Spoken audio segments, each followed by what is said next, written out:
శ్రీకాకుళం జిల్లాలోని జలమూరు మండలంలో కామేశ్వరపేట గ్రామంలో ఎండల మల్లికార్జున స్వామి ఆలయంతో పాటు పరిసర ప్రాంతాల్లోని ఆంజనేయ స్వామి హిందూ ఇతర దేవాలయాల్లో హిందువులకు ఎంతో పవిత్రమైన పర్వదినాన అపచారం చోటు చేసుకుంది.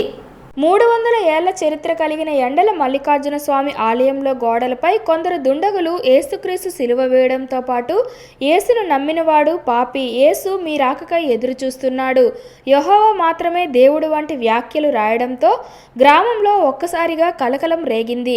శనివారం అర్ధరాత్రి దాటిన తరువాత కొందరు దుండగులు ఇటువంటి దుశ్చర్యలకు పాల్పడినట్లు గ్రామస్తులు చెబుతున్నారు.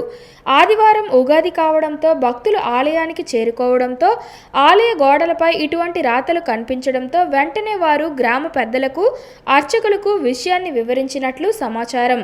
గ్రామ పెద్దల ద్వారా సమాచారం తెలుసుకున్న పోలీసులు హుటాహుటిన ఆలయానికి చేరుకొని ఆలయ గోడలపై ఉన్న రాతలను పరిశీలించారు. కామేశ్వరపేటలోని ఎండల మల్లికార్జున స్వామి ఆలయంతో పాటు సమీపంలోని ఆంజనేయ స్వామి ఆలయ గోడలపైన, మరో ఆలయం పైన ఇదే రకమైన రాతలు కనిపించడంతో గ్రామస్తులు తీవ్ర ఆగ్రహానికి గురవుతున్నారు.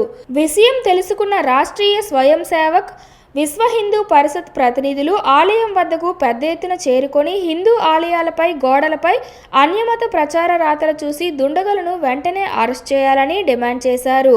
ఇటువంటి దుశ్చర్యలకు పాల్పడిన వారిని ఉపేక్షించవద్దని, వారి వెనుక ఎంతటి వారు ఉన్నా తక్షణమే వారిపై చర్యలు తీసుకోవాలని పోలీసులు కోరారు. దేవాలయాలు దర్శించుకుంటూ పంచాంగ శ్రవణం చేసిన రోజు కావాలని హిందువుల మనోభావాన్ని దెబ్బతీయడం కోసం అన్యమతాల వాళ్ళు చేస్తున్న ఇలాంటి ఈరోజు ఈ కార్యక్రమంలో చేసినటువంటి సంఘటన హిందువుల మనోభావాన్ని దెబ్బతీయడమే కాకుండా హిందువుల్ని కించపరిచి వాళ్ళ సనాతన ధర్మాన్ని భ్రష్టు పట్టించడానికి అన్యమతాల వాళ్ళు చేస్తున్న ప్రచారం ఇది. గతంలో గత ప్రభుత్వాలు కొంతమందికి అవకాశం కల్పించడం వల్ల వాళ్ళు అలా రెచ్చిపోయారేమో అనుకున్నాం. కానీ ఇప్పుడున్న కూటమి ప్రభుత్వంలో కూడా అవే జరుగుతుండటం కూటమి ప్రభుత్వానికి మాయన మచ్చ.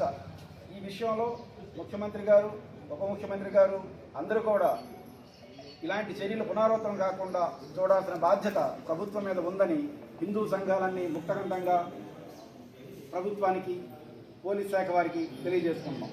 ఈ విషయంలో భారతీయ జనతా పార్టీ శ్రీకాకుళం జిల్లా అధ్యక్షుడిగా ఇక్కడ ఉండే హిందూ సంఘాలన్నింటికి కూడా మద్దతు తెలుపుతూ హిందువులందరం బంధువులం, హిందువులందరం భారతదేశంలో పుట్టిన ప్రతి ఒక్కరు హిందువే, హిందువులందరూ బంధువులే, మనమందరిది ఒకటే, హిందువుల ఐక్యతే మన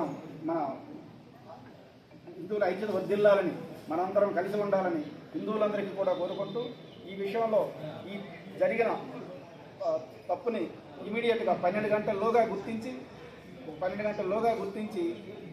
దీనికి కారకులైన వారిని కఠినంగా శిక్షించాలని మా హిందూ బంధువులందరి తరఫున, ఈ గ్రామం తరఫున, భారతీయ జనతా పార్టీ తరఫున ప్రభుత్వానికి, పోలీస్ శాఖ వారికి కోరుకుంటున్నాం.